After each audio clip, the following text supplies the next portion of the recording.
Bonjour à tous, c'est Séverine. Bienvenue sur Trouver la paix et la joie. Je suis ravie de vous retrouver après ces 2 semaines de vacances, de repos bien méritées. J'espère que vous commencez vraiment à vous sentir ancré dans votre carême. Et aujourd'hui, j'avais envie de parler du carême d'une manière un petit peu différente. On voit souvent le carême comme quelque chose de lourd, de pesant, alors qu'en fait, le carême, c'est quelque chose de très lumineux. Comme nous dit saint Paul dans la lettre aux Thessaloniciens, pardon, soyez toujours dans la joie, priez sans relâche, rendez grâce en toutes circonstances. C'est la volonté de Dieu à votre égard dans le Christ Jésus. Je trouve que c'est une très belle direction pour le carême. Soyez toujours dans la joie. Alors évidemment, on sait que la vie ne nous donne pas toujours des circonstances joyeuses. Il y a la guerre à Gaza en ce moment, en Ukraine. Il y a des personnes au chômage, des personnes qui sont malades. Chacun a ses propres problèmes. Donc évidemment, la joie dont parle saint Paul, c'est une joie surnaturelle.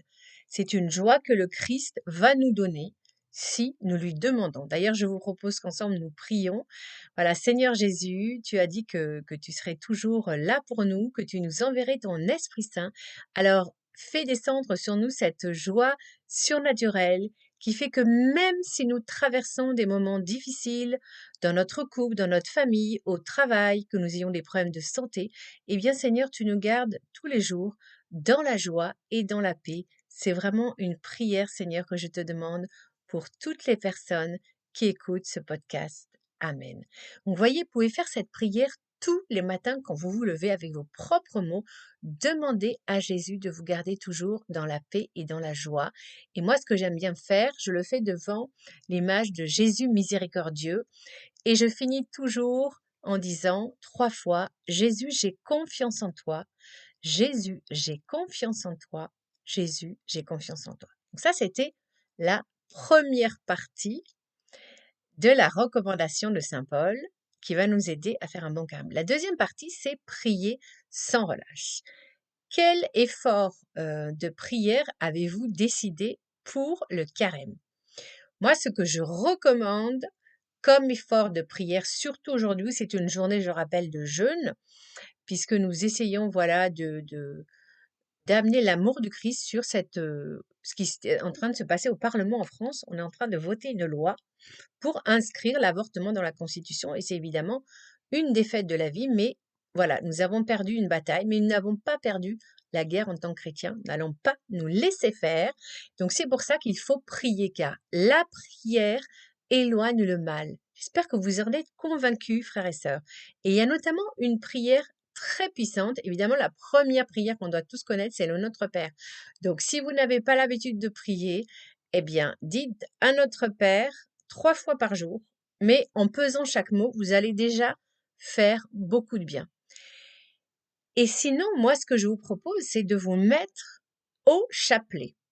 Donc, ceux qui n'ont pas l'habitude de prier le chapelet, je vous recommande une application Rosario de Hosanna que vous pouvez utiliser uniquement pendant le carême ou après, vous pouvez continuer. Donc, vous la téléchargez, on vous expliquera tout. L'idée, c'est que vous allez faire partie d'un groupe donc de 5 personnes, et chaque personne va prier une dizaine du chapelet, ce qui fait qu'en fait, à la fin de la journée, le chapelet sera prié. Sachant qu'une dizaine, ça prend 5 minutes, vous avez quand même 5 minutes à consacrer au bon Dieu. Voilà. Donc mettez-vous, pour ceux qui n'ont pas l'habitude de prier, mettez-vous progressivement au chapelet grâce à Rosario de Hosanna, et petit à petit, vous allez voir que ça va vous apporter une paix. Vraiment, moi, je prie tous les jours le rosaire. Alors, je m'y suis mis progressivement. J'ai d'abord commencé par le chapelet. Et puis après, voilà, les circonstances de vie ont fait que j'ai senti que voilà, j'avais une vie vraiment très compliquée, très difficile, puisque j'étais attaquée sur tous les niveaux, sur le plan de la santé, sur le plan familial, sur le plan de mon couple. Et donc, pour tenir, ce que j'ai fait, en fait, c'est que maintenant, je prie tous les jours le rosaire, sauf où il y a des fois où je suis trop fatiguée. En tout cas, c'est minimum 2 chapelets par jour. Et ça me donne énormément de force. Donc, mettez-vous au chapelet, ceux qui ont déjà l'habitude de prier. Donc, le chapelet, c'est 5 dizaines et ça vous prendra entre 20 et 30 minutes. Donc, vous avez plusieurs façons de prier. Tout seul, c'est un peu difficile, mais si vous en êtes capable, faites-le. Avec l'application Rosario Dosana, vous pouvez prier un chapelet entier. Vous pouvez aussi prier le chapelet en direct de la grotte de Massabielle. C'est tous les jours sur YouTube à 15h30. Évidemment, c'est en replay. Donc, si à 15h30, vous n'êtes pas disponible, eh bien, vous pouvez le prier le soir. Et moi, personnellement, tous les soirs, je prie le chapelet du jour en replay avec NDLM sur YouTube. Donc, je vous mettrai toutes les références. Et voilà, donc NDLM, c'est comme le chapelet en direct de la grotte de Massabielle. Vous pouvez le prier en direct, c'est tous les soirs, si je ne me trompe pas, à 19h. Je ne vais pas dire de bêtises. Voilà, 19h, 19h30. Et évidemment, vous pouvez le prier à l'heure que vous voulez puisque c'est immédiatement mis en replay. La troisième partie de ce verset important, donc c'était, je reprends, soyez toujours dans la joie, priez sans relâche et rendez grâce en toutes circonstances. Donc, il faut vraiment qu'on prenne l'habitude, au moins une fois par jour, de remercier Dieu.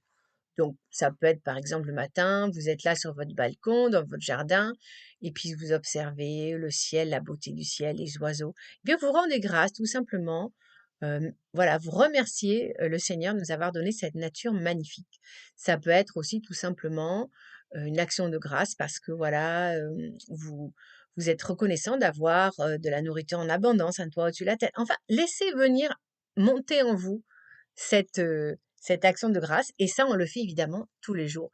Voilà. Et chaque fois qu'on voit quelque chose de beau ou qu'on vit quelque chose de bien, eh bien, à chaque fois, on remercie Dieu parce que Dieu est toujours derrière le beau et toujours, pardon, derrière le bien. Voilà, donc j'espère que ce petit podcast de rentrée vous aura motivé pour voir le carême sous un jour très joyeux et positif. Pensez à liker, à partager pour faire monter mon podcast sur YouTube et on se retrouve mercredi où on verra ensemble comment choisir son effort de carême. À bientôt, soyez bénis.